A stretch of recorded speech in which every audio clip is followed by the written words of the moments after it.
Onorevole Sodano, una querelle con il Comune di Agrigento, un botta e risposta, quali saranno gli effetti di questo? Arriveranno questi soldi? No, prima di tutto voglio specificare che non mi si può dire che io remo contro la mia città, è una città che amo e il motivo per cui mi sono candidato è proprio quello di contribuire allo sviluppo della città e proprio in virtù di questo amore, di questa attenzione,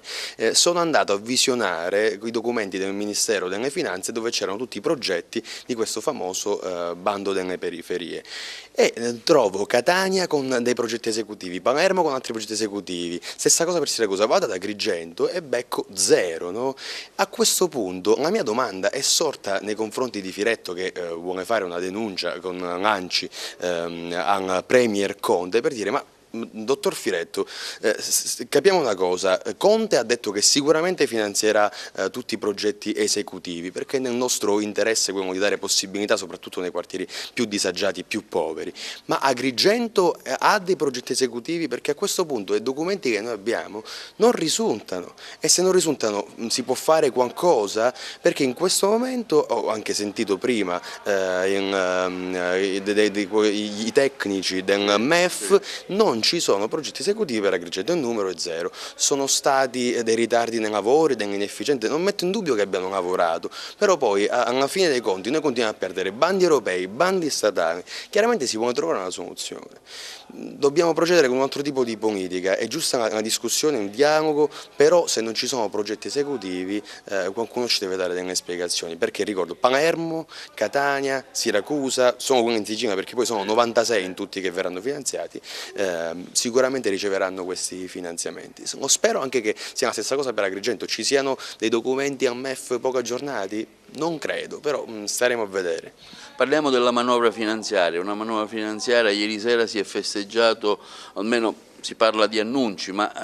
il reddito di cittadinanza, ma già lo spread, insomma la borsa comincia a dare i primi segnali di rialzo, lo spread aumenta, questo vuol dire chiaramente un aumento anche del debito pubblico. È proprio questo di cui stiamo parlando, noi stiamo parlando di investimenti in deficit. Ieri si è votata in Consiglio dei Ministri la nota di aggiornamento del DEF, del documento di economia e finanza, e siamo arrivati ad un deficit del 2,4% che ci permette di avere quella liquidità per finanziare i progetti del nostro contratto di governo, del nostro programma, quindi ciò che abbiamo detto in campagna elettorale diventerà legge e questo te lo posso dare con certezza. Reddito di cittadinanza per le persone che si iscrivono a centri per l'impiego, trovano un lavoro, nel frattempo in cui non ce l'hanno hanno almeno 780 euro al mese. Con il superamento della Fornero manderemo in pensione delle persone a 62 anni con 38 anni di lavoro, facendo entrare nuove persone nel mondo del lavoro. Taglieremo le tasse, è prevista addirittura una flat tax del 5% per i giovani imprenditori sotto 35 anni che vogliono aprire una start-up. Tutti questi soldi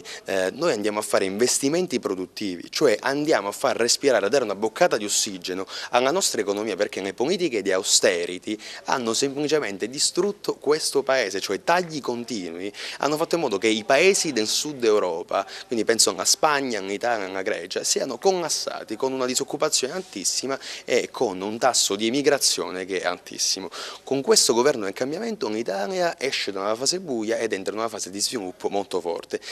Non ci preoccupano i mercati devono capire che questo è l'unico modo per far respirare un paese. In Portogallo è successa la stessa cosa, subito dopo gli annunci di investimenti in deficit sono saliti lo spread, le borse apparentemente in rosso, ma sono solamente misure di breve termine. Quello che noi a cui contiamo è una crescita economica del nostro Paese.